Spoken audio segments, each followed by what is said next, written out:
أعوذ بالله من الشيطان الرجيم فما أوتيتم من شيء فمتاع الحياة الدنيا وما عند الله خير وأبقى للذين آمنوا وعلى ربهم يتوكلون والذين يجتنبون كبائر الإثم والفواحش وإذا ما غضبوا هم يغفرون. Alhamdulillah, wassalatu wassalam ala rasulillah. Assalamu alaikum, Quran Weekly. Once again, a small reminder. I said 4 to 5 minutes last time, but I took 7, so I don't know what I can do this time. But I'll do my best to keep it short, bi'idhnillah. I want to talk to you today about controlling your temper and your anger, but I don't want to construct an argument for you from my own mind. I'd rather share with you how Allah Azza wa Jal brings the topic up and the way in which Allah Azza wa Jal connects different things together, so we can think about it from a really unique, really a divine perspective. The first thing Allah says is فَمَا أُوتِيتُم مِّن شَيْءٍ فَمَتَاعُ الْحَيَاةِ الدُّنْيَا, in the small passage. He says, whatever you've been given in this world, these are utilities of worldly life. In other words, these things are insignificant. These things, in comparison to what is coming in the next life, is nothing by comparison. And we get hung up on these things, and we think this is, you lose something or you gain something, or something goes wrong, it's the end of the world. It's not the end of the world. Whatever you've been given is just utility, mata'. Mata' in Arabic means something you use but don't necessarily enjoy. The ancient Arabs used to use mata' for a brush that they would scrape dishes with. It's something you use, but you don't really say, wow, what an amazing brush. You don't do that, because it's not something to necessarily enjoy. A broom, a shovel, a fork, these are the things that are mata' in Arabic. Allah says the entire world, everything in it is mata'. Everything you've been given is mata'. In other words, that is something for you to use, but really to use for a higher purpose. And the thing to enjoy is the next life. So he says, وَمَا عِنْدَ اللَّهِ خَيْرٌ. What Allah has is better. What Allah has is better. You might be wondering already, I said I'll talk about anger. Why am I talking about this? It's all connected according to Allah. He says, whatever you've been given is what, فَمَتَاعُ الْحَيَاةِ الدُّنْيَا, is utilities of worldly or this closer life to you. Dunya comes from adna, actually, that which is closer, also that which is inferior. So this inferior, closer life, these are the things for you to use here. Then he says, وَمَا عِنْدَ اللَّهِ, and whatever Allah has in His possession, خَيْرٌ وَأَبْقَى, it is better. Number one, it's better. وَأَبْقَى, and it's longer lasting. What Allah is alluding to here, subhanahu wa ta'ala, is that in this world, whatever you have, Allah has something better. You have a house, Allah has a better house. You have clothes, Allah has better clothes. You have a ride, Allah will give you a better ride. You have youth or health or strength or ability, Allah will give you better of those things. You have company, Allah will give you better company. Everything Allah has that's He's storing for you there is far better. So don't get caught up in these things. And remember, as great as these things are, what Allah has is better. But he added another adjective. He said abqa, and comparatively much longer lasting. In other words, everything you have is temporary. You have a house, it starts deteriorating. You have health, it starts withering away. You have strength, it starts weakening. You have a car, a nice car, it starts getting problems. You have friends, they disappear, they move to other towns, or you drift away and you have your own lives. Everything you have in this life that you enjoy, it doesn't last. It doesn't last. So Allah says, why don't you work for something that A is better and B lasts longer? خَيْرٌ وَأَبْقَى. But for who? لِلَّذِينَ آمَنُوا, for those who really believe. And really, when Allah mentions believers, it's not just talking about belief in general, even though that's included. It's specific to the ayah.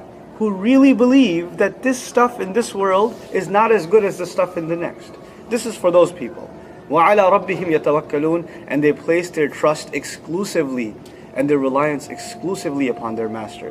What that implies is, it takes a lot of trust in Allah to really, really believe that what He's offering you in the next life, something you haven't even seen or touched or smelled, only heard about, it's enough for you to trust Him just based on His word. That takes trust. So he says, for those people, what they have in the next life is better and longer lasting, but it takes belief and it takes trust in Allah. Then he says, وَالَّذِينَ يَجْتَنِبُونَ كَبَائِرَ الْإِثْمِ, those are the very people, in other words, people who prefer the next life over this one, and understand this to be utilities and things to use, they keep themselves away from the most major of the sins. Again, a side point here, There are minor sins and there are major sins. Your first priority, get away from major sins. And sometimes you're doing major sins and you're talking all the time about, oh, I shouldn't do those minor sins, right? But get away from the major sins. Priorities come first. Kaba'ir al-ithm. Then he says specifically, wal-fawahish, and all forms of shamelessness. Again, this is not a talk about shamelessness. This is about controlling anger. And I haven't said anything about controlling anger yet. How come? Allah says they stay away from major sins. They stay away from all forms of lewdness, vulgarity, shamelessness. Then he says, وَإِذَا مَا غَضِبُوا هُمْ يَغْفِرُونَ, and whenever they get angry, I'm not even going to finish the sentence yet, but now he's bringing up anger. You see where he brought up anger? First he told you what is in this world is nothing compared to the next. Because if this world is everything you have, when things go wrong in this world, you get angry. But if this world is nothing compared to the next, whether you gain or lose, or something goes wrong, it's not that big of a deal for you. You can easily say, Inna lillahi wa inna ilayhi raji'un. No doubt we only belong to Allah and to Him we have to be returned anyway. And it's easy for you to calm down. That happens when you really internalize the first lesson. The second issue here was, Allah mentioned staying away from major sins. And He specifically highlighted one of them that in this short talk I'll highlight. All forms of shamelessness. What is shamelessness? It is the inability to control your temptations, your emotions. You have an urge and you let it out. You have an urge to see something and you don't hold back, you look at it. You have an urge to go somewhere, you can't hold yourself back, you go somewhere. You have an urge to contact someone or be with someone and you do it, you don't hold back. No matter if it pleases Allah or not, that's not on your mind. You can't control yourself when it comes to these urges. Well, if you lose control over these urges and these emotions, then when it comes to your anger, you'll be out of control too. So the one who is shameless is also easily one who has no control over their temper. But the one who can guard their shame and control that emotion, which is much more powerful, by the way, because all of us have temptation to, towards shamelessness all the time. We have to guard ourselves from it all the time. If you could do that, holding yourself back from anger is so much easier. So much easier. But he goes even further. He doesn't just say, now I didn't translate it yet, right? I said, when they get angry, وَإِذَا مَا غَضِبُوا, whenever they get angry. But I didn't say, whenever they get angry, they calm down. He said, whenever they get angry, hum yaghfirun, they forgive. Now, it's one thing to get angry and calm down. That's hard enough. But imagine this. Somebody made you really upset. And Allah says, these people who really trust Allah and want the next life more than this one, when they're really angry, that's when they forgive. Subhanallah. Subhanallah. We don't even forgive when we're calm. And Allah is saying, if you really want to be the person who prefers the next life, learn to forgive when you're angry.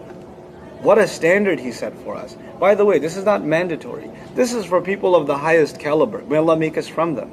Because in the next ayahs, Allah says, yeah, you can get angry. You can take revenge. وَجَزَاءُ سَيِّئَةٍ سَيِّئَةٌ مِثْلُهَا. The reward of something bad that has been done to you, the payback, is something bad you can do right back. Somebody slaps you, you can slap him right back. This is allowed in Islam. Revenge is allowed in Islam. Right? Seeking justice, rather, not on a personal level, but through the system of justice. It's allowed in Islam. But Allah says, if you can still learn to forgive, فَمَنْ عَفَى وَأَصْلَحَ, if you can learn to forgive, or lovingly forgive, and reconcile, and what's the previous ayah said, not just calm down from your anger, but forgive on top of that, then what's the reward? Why should I then not forgive instead of forgiving? Or why should I take revenge? And instead of taking revenge, why should I then forgive? Why should I pick one over the other? He says, فَأَجْرُهُ عَلَى اللَّهِ. He says, then the reward. Remember before He said what Allah has is better? And it's longer lasting? This time He says, if you're able to forgive someone despite your anger, then let me tell you, the reward is so immense, it can't even be described. The only thing that can be said is, عَلَى اللَّهِ. It's on Allah. In other words, Allah will take care of you. Allah will take care of you. It's so undescribable. The only thing that can be said is, it is on Allah to take care of your rewards. SubhanAllah. May Allah make it easy for all of us to keep our anger down and to keep ourselves calm, and especially give us the ability to forgive, particularly when it comes to people in the family. Particularly when it comes to people in the family, because we're very unforgiving to people in family. Barakallahu li wa lakum fil Qur'an al-Hakim, wa nafa'ni wa iyyakum bil ayat wa dhikr al-Hakim.